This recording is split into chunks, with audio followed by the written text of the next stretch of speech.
Hello, and welcome back. We are live.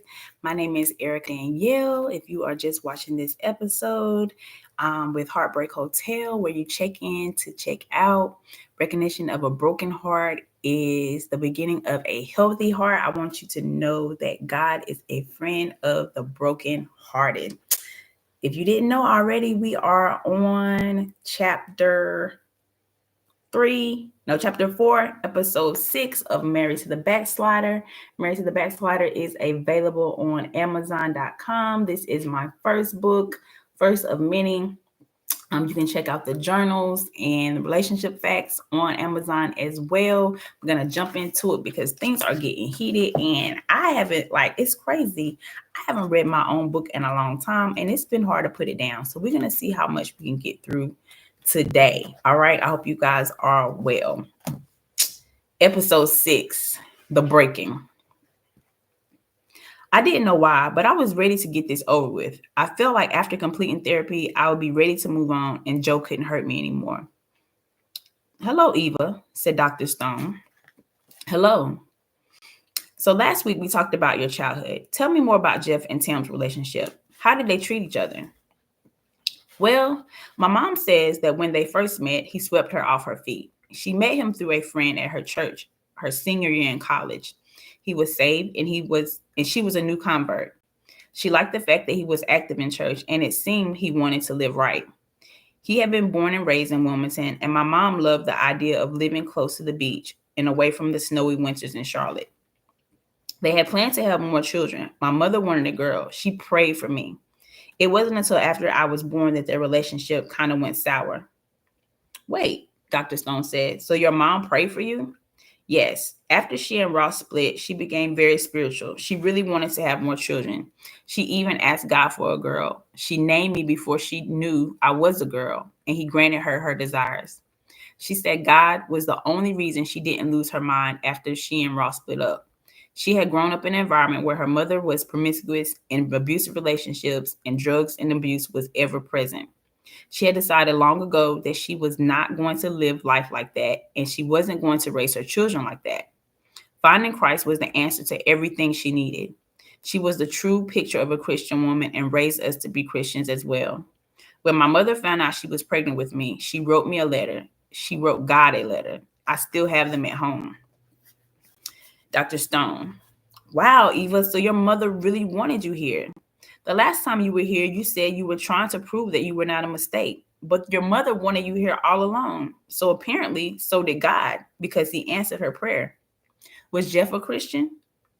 He was when they met, but then I feel like he backslid. He would go to church, but then cuss us out, throw things, and storm out of the house. I hated him even more for pretending to be a Christian in church, but doing us wrong at home. It's like he paid the bills and that was it. He wouldn't interact with us. We were complete strangers. He never came to my birthday parties, school recitals, or anything that I participated in. The only time we talked was when he was yelling at me or belittling me. Sometimes when my mom was in the hospital, he wouldn't even take us to see her. My Uncle James would pick us up from school early to go see her, then take us back to school so that we could ride the bus home as if we had been in school the whole time. Really? So your mom was really into church. How was it that you began to sell drugs when your mom was so focused on God? What did she say? I hate to say it, but I was a product of my environment. I lived across the street from a boarding house and a halfway house. Behind us was the dope house. I saw the evil more than I saw the good, and that's what I followed. It was my normal. I watched Jeff steal. My mom didn't find out until I was about 16. She beat my butt. She only found out because she found cigars in my room. I had filled them with marijuana for easy sale. I told her I was holding them for a friend because I didn't want him to get caught with it. She was always telling me that these boys that I hung out with were no good, but I didn't listen. I was never disrespectful towards her. I just tried my best to never get caught or do anything in the streets that would get back to her and make her upset. Why did she say they were no good? Well, most of them were pushers. I think I've only ever had one boyfriend in my whole life that didn't sell drugs. That was when I was an adult. So you're attracted to drug dealers, you would say? I I don't think so. Maybe then, not now. I mean, it's like this. Where I'm from, everybody in the hood has some kind of hustle. Naturally, the dealers are at the top of the food chain. Since I like selling weed, I became hip to the game early. It was very easy for me to get it. I was least likely to get suspected, and the pushers sold weight, like cocaine, heroin, pills.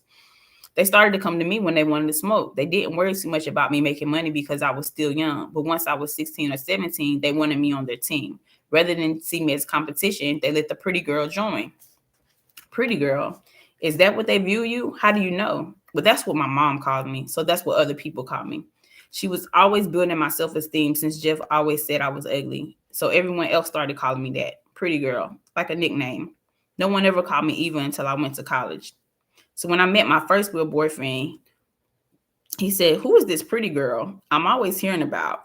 When they introduced us, he said the name fit. Dr. Stone, why is he your first real boyfriend? Well, he was the first person I had sex with. Dr. Stone, how old were you? 16. How old was he? 20. And he was a dealer? Asked Dr. Stone. Yes. He wasn't a runner or a block boy. He called shots, kind of like a person in position. You mentioned before you were always trying to prove you were the best. Was he the best? At the time, or so I thought, based on my opinions. The frame of mind I had at the time was that being a pusher was a good thing. He was good at it. He didn't have any charges. He had an apartment, no kids, and a car. He was living the dream, and I wanted a piece of it. He was the coolest, and so was I. We were always off and on, but everyone wanted Pretty Girl, and everyone wanted Khalif. So we gave the people something to talk about. You mentioned you had sex with him, and he was your first. Were you scared? No, I was never scared of sex. Something about it always intrigued me. I had wanted to have sex for a long time, but the opportunity never presented itself. And even though doing it was wrong, there were some things I just wouldn't do. My mother had raised me better than to have sex in a car outside some random place. So when the time was right, we got a room. That's the only place I would ever have sex. Sex intrigued you, said Dr. Stone. Weren't you afraid of stories, getting pregnant, or that it was going to hurt? No, I was on the pill and I planned to use a condom, which I did, Dr. Stone. But still no fear? That's odd. Can we end for the day? Asked Eva. Yes, but I need you to be truthful with me and yourself. It will only hurt you if you aren't totally honest. Why weren't you afraid, Eva? Had you had sex before that time? Tears filled my eyes. I had only ever told one person this in my life, and even then, it wasn't the whole truth. When I was 4 years old, my cousin came from DC to live with us. Andrea was 13 and going to be my big sister. I didn't know at the time, and neither would I have understood that she was there because the older son of her mother's boyfriend had been having sex with her, molesting her. She seemed perfectly happy. I don't know why, but I have always been very mature. Because it's my mother was in the hospital so much that I had to learn how to adapt to my environment. Maybe it was because she was immature. For whatever reason, she would come home every day and tell me about what happened at school. It may have been that she had no one else to talk to and she figured a kid like me wouldn't tell. And I didn't. She would tell me about the boys in her class that would touch her butt and stick their fingers inside of her. They would even put their mouths on her private parts. I thought it was disgusting at first. But then I started to look forward to hearing these stories. I started to imagine it was me. Every day she would come home with another story. She would say, "One day you're going to have a lot of boys that like you too, and they will make you feel good too." Then one day she came home. She couldn't wait to tell me about another boy who had touched her, like Mark, the son of her mother's boyfriend, who I later found out was 21. And she was so happy. Now that I think about it, my mother probably thought that she was saving her, but no one even told her that it was wrong for Mark to touch her. In the room, she told me how to kiss her. Then she said, "Let me show you." I said, "Ew, no, you're a girl." She said, "It's okay. You're my cousin." So she kissed me on the cheek and then all over. Then she said, "A boy's thing is bigger than this, but this is where they put it." And she took her fingers I can't read this, y'all. I can't believe I let her touch me. From then on, she would show me things that boys at school did to her. Then one day while at the park, she said that the little boy is your age. Go let him touch you. I said no because I was scared. She said, you ain't scared. You like it. You cute and he will like you. So she grabbed me by the arm and marched me over to a boy that had to be about 8. I was 6. She told him to kiss me, and surprisingly he did, and I liked it. And from that day on, I couldn't stop thinking about when I would be old enough to have that feeling all the time. To be old enough to have a boyfriend that kissed me and touched me and feel him inside. I was crying. Eva, I know. I know you think I'm sick. I literally asked for it. You can't be responsible for your actions. You were only 5 years old. Did you tell your parents? No. I didn't know it was wrong until I got sent home from school for being naked in the bathroom with a little boy. We were showing each other our private parts. After I found out it was wrong, I didn't tell why. I did it because I didn't want Andrea to get in trouble. Guys, it is so important to watch your kids around any and everybody. Everybody. Ask God for the spirit of discernment before you leave your kids alone with people. Whatever happened to Andrea? Asked Dr. Stone. Well, when my mom got pregnant with the twins, that was a good enough reason for Jeff to send her home. He hated having the responsibility of children, let alone taking care of one that wasn't his. I would see her at family gatherings, but we never spoke of it. She never came on to me. It was like it was understood that she had only showed me what boys do to girls because it had been done to her. She wasn't trying to hug me. She grew up to be very promiscuous and on drugs. When I was a teenager, she called me on the phone one day. I was nervous about what she would say. The conversation was very awkward. She told me about this guy she was dating, and she said she had wished she had never had sex before, that she wished she was still a virgin. She then said to me that she hoped I would stay a virgin, and if I had already had sex, to not do it again. She went on to tell me that all men cared about was getting in between your legs, and that it wasn't worth the drama. Then she said, almost in a whisper, I'm sorry I taught you differently. I didn't know any better. I could tell she was going to cry. I was in shock and somewhat upset. I felt like acknowledging it meant that it happened. And since I had blocked it out of my mind, all I could say was, I know. She said she loved me and we hung up. 3 months later, her boyfriend beat her to death, leaving her 2 children behind. She was only 21. I was 16. I never told anyone. I didn't want anyone to be mad at her. I'm sorry, y'all.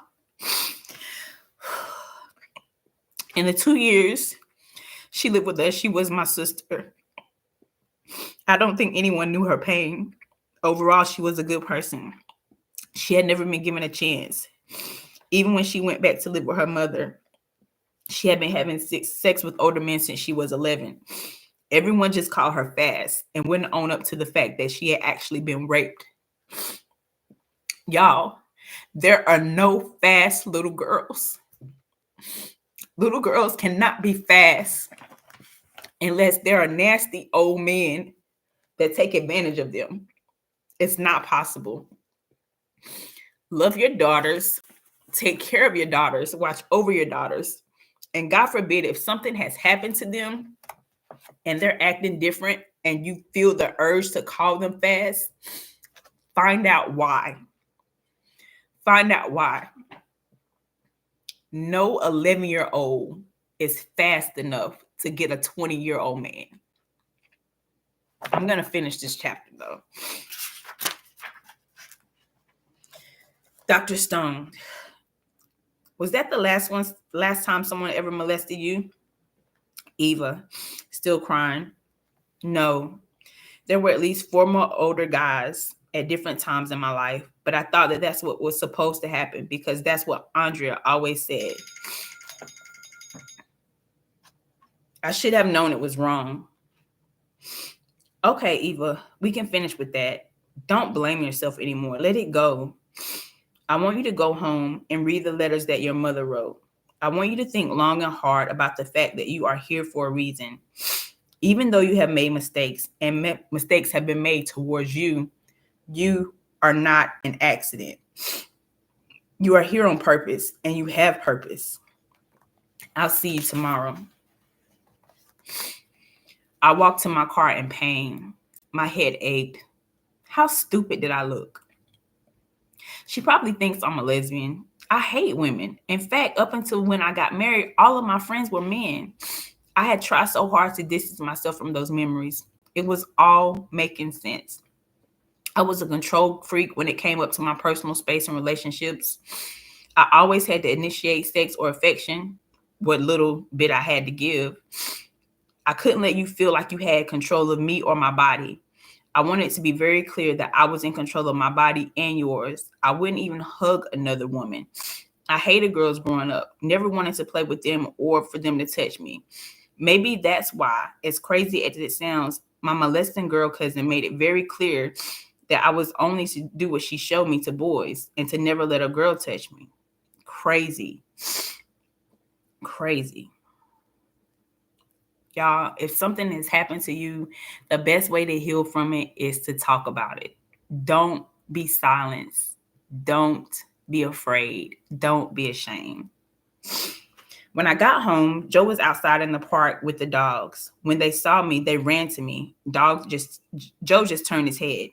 I walked the dogs back over him. So you want me to help you put them in the kennel? No, I got it, he said. Did you eat? I asked. Yeah, I ate, he said, and turned to talk to his homeboys.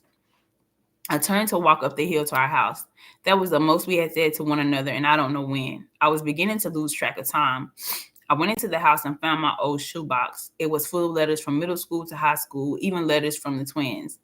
I had every card everyone had ever given me in there as well. I found my mother's letters. To the firstborn, the day I found out I was having a baby was the day of joy for me. Although I was filled with joy, fear overtook me for a moment. There were so many complications involved. I settled myself down and prayed. Lord, if thou will bless me to have a girl baby, I will give her back to you and teach her your ways and to love God with her whole heart. My mother went over to speak blessings over my life and tell me how much she loved me, even though she hadn't met me yet. How my name was Eva Grace, Eva being the first woman, her first girl, and Grace because God had allowed her to be pregnant with me. He had graced me to be a girl and graced us both to live. So, of course, the twins were Ella Faith and Eden Joy. The thought of my mommy loving me so much brought tears to my eyes. I never forgot her, but it seemed like she had been gone forever. I tried not to think about her because it hurt so bad. I needed her so badly right now. I couldn't get used to sleeping alone. I was used to Joe holding me at night. I still cried myself to sleep. It wouldn't hurt so bad if he wasn't so cute and if I didn't love those kids and if I hadn't planned on spending the rest of my life with him. Why did I get married? If he was just a boyfriend, I could leave. How I wish my mommy was here. I would just tell her all about it and we could run away together. All these things ran through my brain as I tried to fall asleep. Woo, I told y'all it was going to get real. Told y'all it was going to get deep. Hope you are going to tune in for the next chapter. I hope you can't wait to hear what happens next. So stay tuned.